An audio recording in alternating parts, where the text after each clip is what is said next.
क्रिस्त में प्यारे भाइयों और बहनों, आज हम आगमन काल के चौथे सप्ताह में प्रवेश कर रहे हैं। यह समय प्रभु यीशु मसीह के जन्म की तैयारी का है और आज के पवित्र पाठ हमें यह समझने में मदद करते हैं कि ईश्वर कैसे हमारे जीवन में आता है।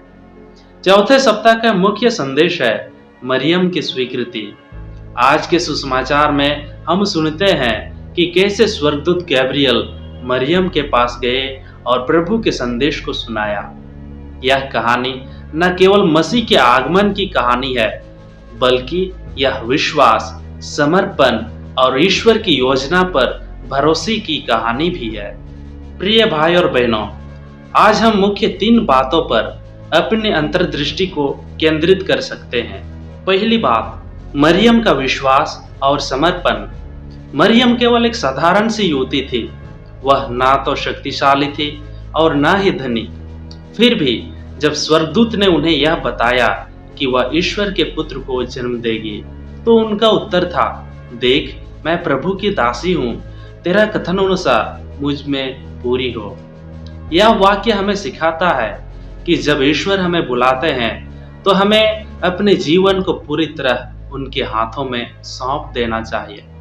मरियम का यह उत्तर हमें यह याद दिलाते हैं कि ईश्वर हमें हमारे साधारण जीवन में बुलाते हैं और हमारे द्वारा असाधारण कार्य करना चाहते हैं, लेकिन इसके लिए हमारा उत्तर हाँ होना चाहिए। दूसरी बात, ईश्वर की योजना पर भरोसा।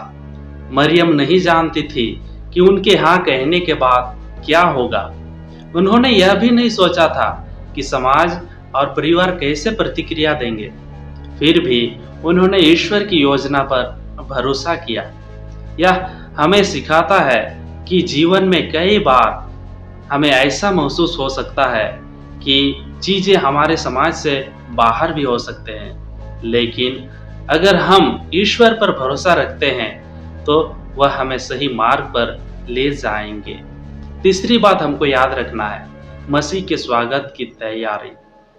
चौथा सप्ताह हमें यह भी याद दिलाता है कि जैसे मरियम ने मसीह को अपने गर्भ में स्वीकार किया, वैसे ही हमें अपने हृदय में प्रभु को स्थान देना चाहिए।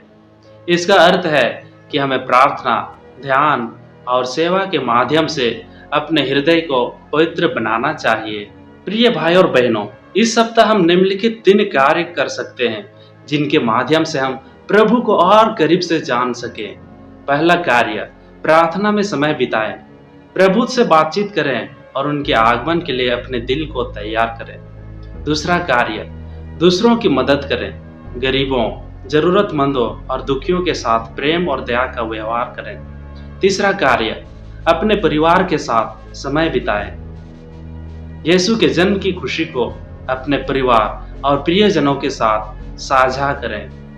प्रिय भाई और बहनों, मरियम का जीवन हमें यह सिखाता है कि ईश्वर के प्रति हाँ कहना हमारे सबसे बड़ी ताकत बन सकता है। इस आगमन काल के चौथे सप्ताह में आइए हम अपने जीवन में प्रभु को पूरी तरह स्वीकार करें और उनकी योजना पर विश्वास करें। भाई और बहनों, जैसे मरियम ने मसीह को दुनिया में लाने का माध्यम बनी, वैसे ही हम भी प्रभु के प्रेम और दया को दूसरों तक पहुंचाने का माध्यम बने।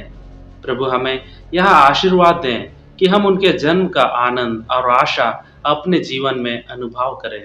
आमीन।